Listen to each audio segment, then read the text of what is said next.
Here is about 7 years old. This is a nylon Florida style cow whip. Now, a lot of people have confusion about the name Florida Cracker.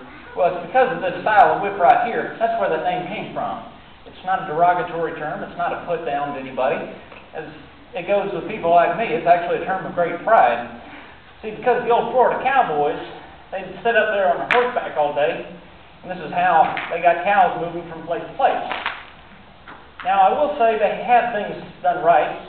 You know, if a Florida cowboy wanted to start his day off just right, this is what he'd do. He'd have to wake up his cows. He's got to wake up his horse. And he's got to get them moving.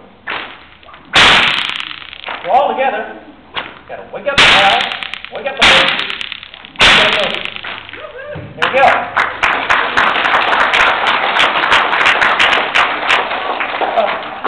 Now, this style of whip right here is a very good all-around whip to use for sport whip cracking purposes.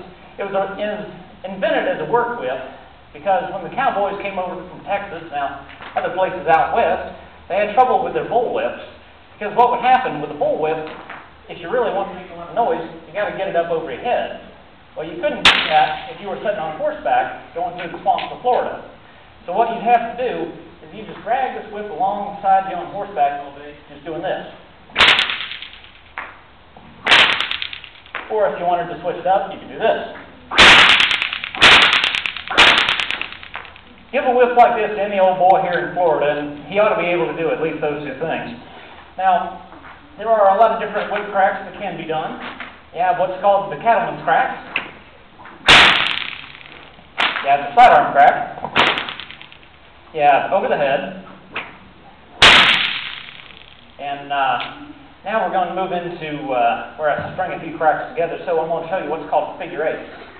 And that is up here, here. Pretty cool stuff. Now, if you want to get a little faster than that, you can go with the fast figure eight.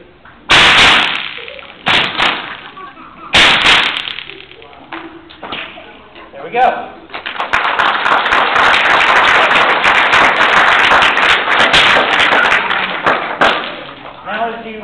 Now, as you start getting into slightly fancier